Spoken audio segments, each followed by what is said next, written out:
Hello and welcome back to my channel, everyone. In today's video, I'm going over Buy or Deny, the series that will give you a better understanding of whether or not you should spend your hard-earned cash on the game in question. In this series, I will highlight a general overview of the game, including its story components, gameplay, and production values before discussing its value proposition. Today's game is none other than Grand Theft Auto 3, that is part of Grand Theft Auto The Trilogy, The Definitive Edition, TM. And no, it's not necessary to say my full name. No idea why I said that. This is the quote-unquote updated Definitive Edition released last month by Rockstar Games, and does not cover the original PS2 game that was released back in 2001. This is the first in a three-part series of videos where I will be discussing each game from the GTA trilogy. Vice City will be in part 2, and San Andreas will follow up in part 3.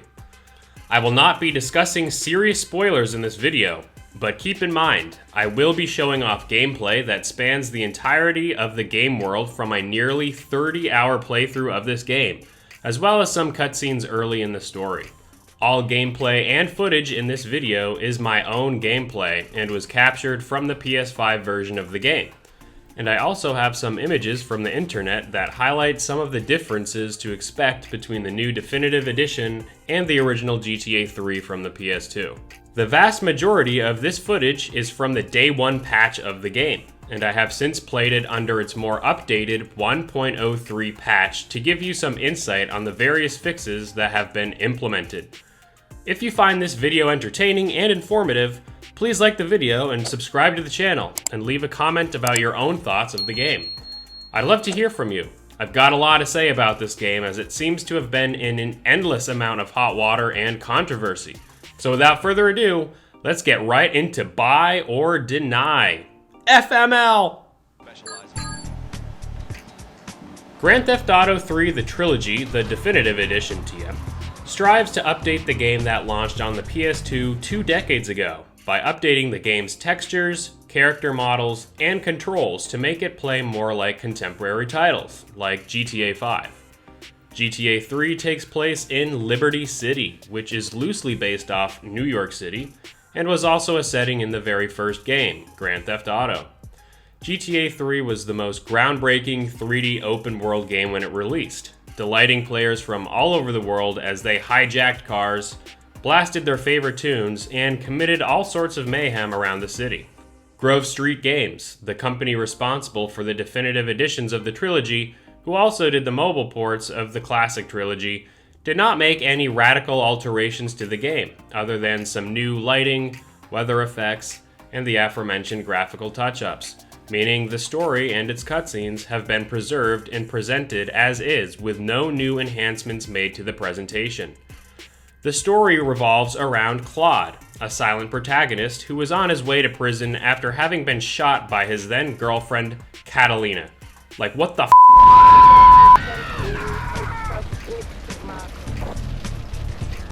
Without going into much detail about the story as to not spoil its events, Claude gets caught up with many rival gang factions in Liberty City, including the Mafia, the Yakuza, the Colombian Cartel, and more. Character performances hold up quite nicely, even in today's standards, but what clearly ages this game's cutscenes and cinematics is the brevity to them, as GTA 3 has a minimalistic approach to its storytelling. Because Claude is a silent protagonist, there is no rapport and banter among its characters, which was Rockstar Games' desired outcome, as they argued that it allowed the player to be Claude, as he served to be an extension of who the player wanted him to be. How's your mama? She's a great woman, you know, strong, Firenze. She's good. Fine. Terrific, terrific. Now listen, you guys, you go inside while I talk to our new friend here. Having a silent protagonist was quite common in the late 90s to early 2000s, and fit GTA 3 quite well when it released. But new players just checking out GTA 3 for the first time will find the transition jarring, as more recent protagonists in the series are very vocal and expressive. Claude's mute facial expressions and vocal cords make it seem like the story is all about bending over backwards to serve the mission givers with no real input by the protagonist.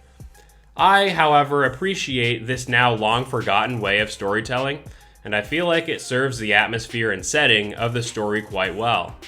Although Claude has no words to say, he tells the player and the characters around him all that he needs to with his fists and his lust for dominance in Liberty City. Gameplay is almost exactly as you remember it if you have played it before. Clunky and certainly not modern, but still playable and has its fun moments.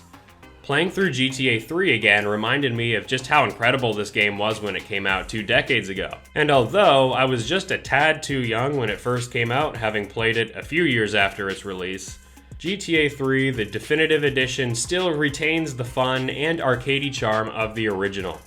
Let me remind you, this game is one of the most significant pieces of entertainment history, and completely put video games on the radar for its crime-ridden excellence that gave players an unparalleled sense of freedom that was completely new at the time it released.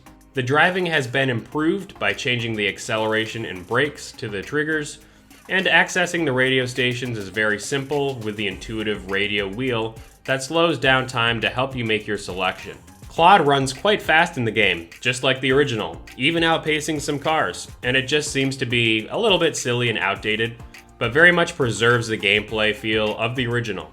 You're going to hear me say that a lot, where I feel like the developers played it a bit too safe without trying to tidy up some of the gameplay that would have greatly benefited by some additional modernization. It seems the developers stuck to preserving the classics as much as possible, and while succeeding in areas, later in the video, I'll show you just how spectacularly the game falls when compared to the original, especially upon this game's release, which is where most of my footage was captured. Getting back on track, perhaps the feature seasoned players of GTA 3 were expecting were the new modernized gunplay mechanics that the developers said that they were implementing. And where did that promise go? Did it fall through the floor like I did, or is this really it? The gunplay is pretty much exactly like GTA 3 on the PS2, and although you can aim and fire with the triggers now, the targeting functions the same way that it used to, and it is incredibly clunky, just like it has always been. I was a bit disappointed when I got hold of the guns in this game, as I thought I was going to have gunplay more akin to GTA 4 and GTA 5.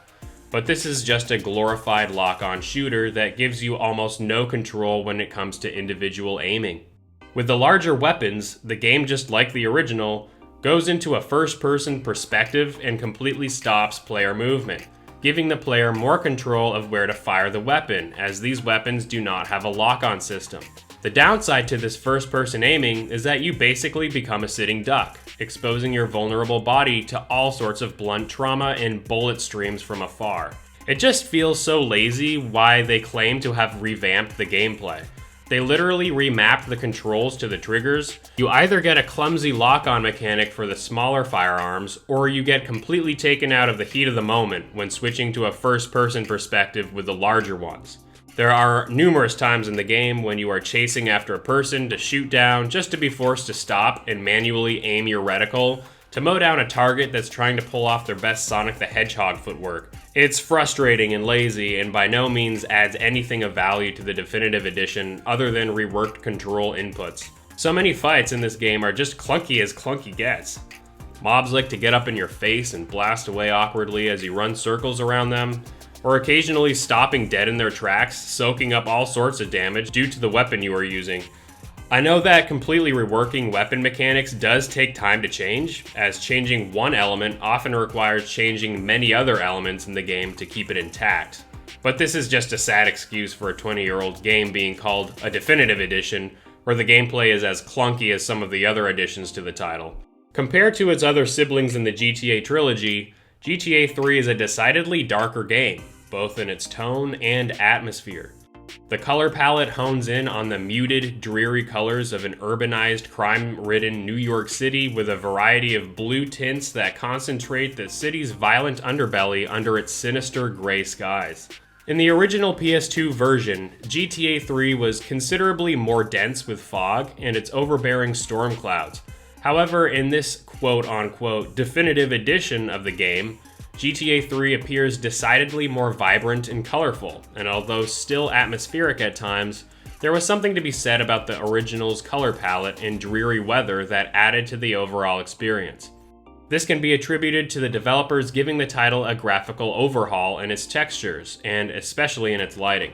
These changes to the games were probably not intended, but were rather a byproduct of the game's updated visuals.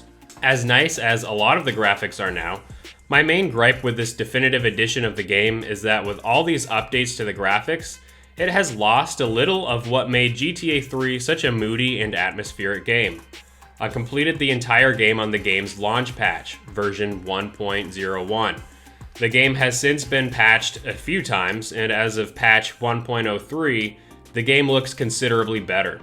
New haze and fog mechanics have been introduced, making Liberty City look and feel closer to the original, rather than when the definitive edition released. I'll go into more of the updates changes later, as these updates were much needed and much appreciated after the mess that was its launch state. In the definitive edition, the draw distance is massive, where players can easily see the entire map when standing at certain locations. In the original game, haze and fog were seen looming in the horizon and created the illusion that the map was much larger than it actually was. Most likely due to memory constraints that prevented the original from having a large draw distance, it in turn made Liberty City a lot more atmospheric. With the new fog and cloud density increased from the latest patch, the game more clearly replicates much of what the original GTA 3 looked like, which is what we should have gotten at launch for the definitive edition. I happen to mostly enjoy the new work with the textures in the game, and I believe that these graphical and lighting updates certainly brings new life to an already pretty aged game. The textures and lighting are really the driving forces of this definitive edition, and are very welcome changes in updating the game without it feeling completely remade. This is a thoughtful touch-up for the most part, and I'm saying for the most part because there are clear faults with the graphical overhaul in areas that have been mostly fixed since released, but I'll touch up on that later in the video. Lights and shadows are much more realistic when it is nighttime, with the car's headlights illuminating the buildings, streetlights, and NPCs. This definitive edition looks considerably better than the original. NPCs have also been remodeled, and while they appear with a more cartoonish aesthetic, they still retain much of the feel of the original. Take Joey, for instance. Joey is a character whom players will meet quite early into the story, who tasks players to undergo a variety of missions to help the Leone family mafia. The original game had his face a bit more blocky and stiff, with his body considerably more blocky, but in the definitive edition, great care has been put into adding more facial expressions and considerably ups the polygon count for the entire body. For the most part, these character models look great, and I like the more cartoonish aesthetic that the developers were going for here, but not everyone shares that same sentiment. I agree that some of the more realistic character models of the original game added to more of the gritty nature of Liberty City, and while I wholeheartedly agree with that, I like the decision to use the more cartoonish and expressive character models. In addition, the foliage in this game demands praise as the trees, plants, grass, and other natural elements greatly aid the look of Liberty City. Job very well done here. Like the lighting and character models, Liberty City has received a considerable overhaul to its textures that makes the city look nicer. Windows on buildings now reflect light, and more realistic puddles of water concentrate in the city's streets as they accumulate rainfall. The water looks considerably better, and reflections on the water's surface look quite good.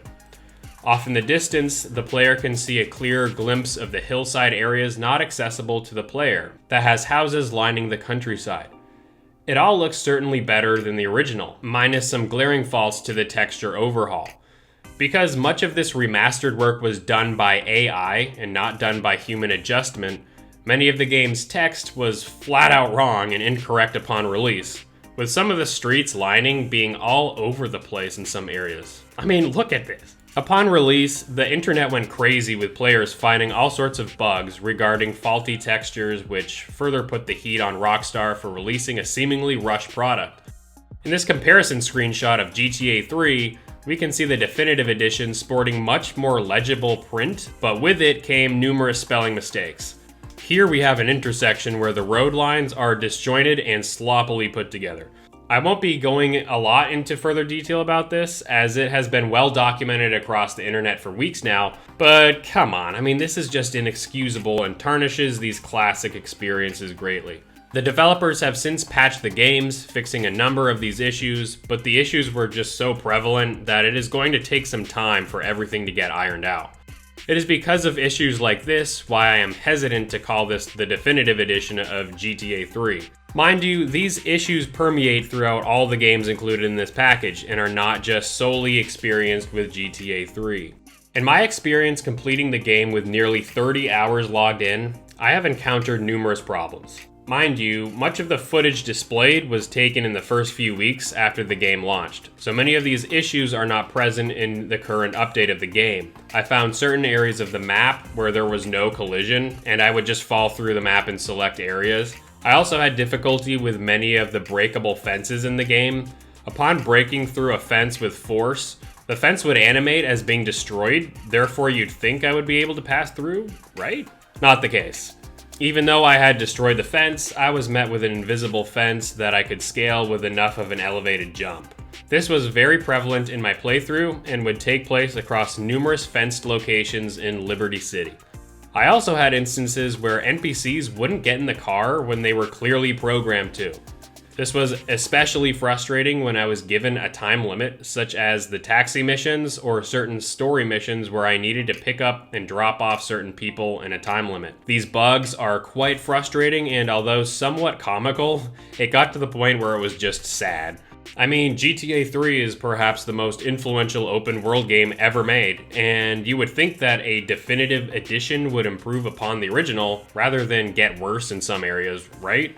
For a game with such a legendary history and accomplishments under its belt, it is disappointing to see the level of care put into this game not match the level of care that it should have received. Couple that with some seriously bad graphical decisions, like neglecting to touch up the game's text on signs and billboards, and the hideous rainfall in the game that looks straight out of raining milk straight from the udder. It's a shame that these issues further hold the game back from a good state to play it.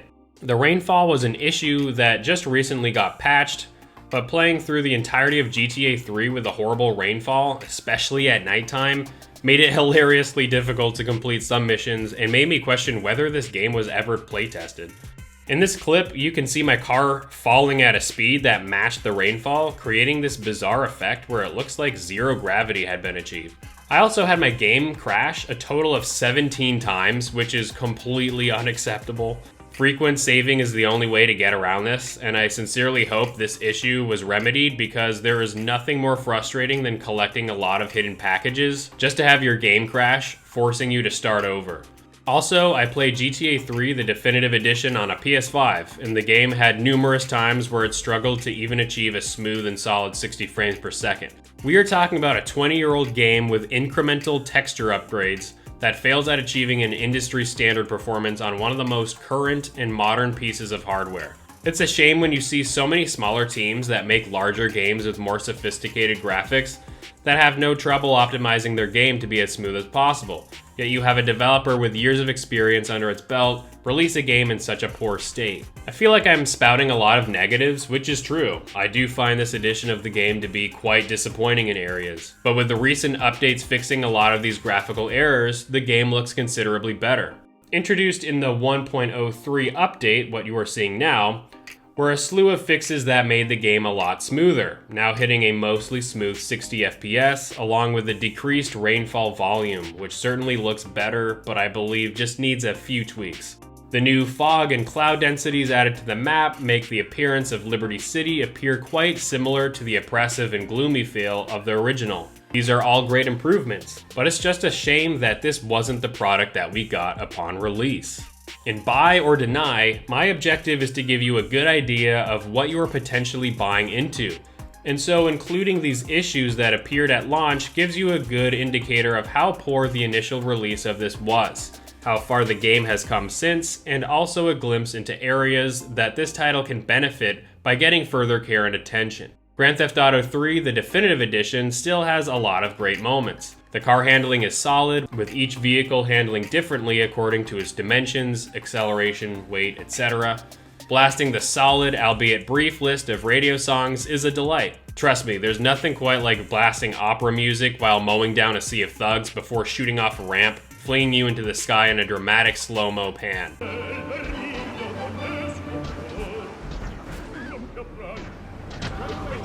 The game, on the other hand, could greatly benefit with more care and tweaking to the nearly unchanged aiming system with the guns. Also, the frequent game crashes are another area worth addressing. I've never played a game that crashed as much as this. This was clearly a rushed game that has resulted in the developers making hasty updates to fix it. Although the updates are great and much needed, the lingering taste in my mouth claims this to be one of the most rushed products the gaming industry has had in recent memory. GTA 3 is just one game of this trilogy, and as of now, you cannot buy one game separately on its own. But similar issues have been found with Vice City and San Andreas, with numerous graphical issues permeating those games, along with more than a few classic songs completely missing from their game's iconic soundtracks. I'll be releasing the GTA Vice City Definitive Edition video shortly after this one, going over that game in length. With all this being said, there is still a lot of fun to be had with GTA 3 Definitive Edition, and although much of the game has been ironed out through patches, I cannot say in my right mind that this is a buy. I recommend waiting a few more months for the developers to really iron out the kinks to this game to where it should be, and then go out and maybe pick it up. The new updates to the game have certainly been welcome additions, but they are just not enough to justify all the lingering issues that still permeate this game and its siblings. I give Grand Theft Auto 3, the Definitive Edition, TM, a deny.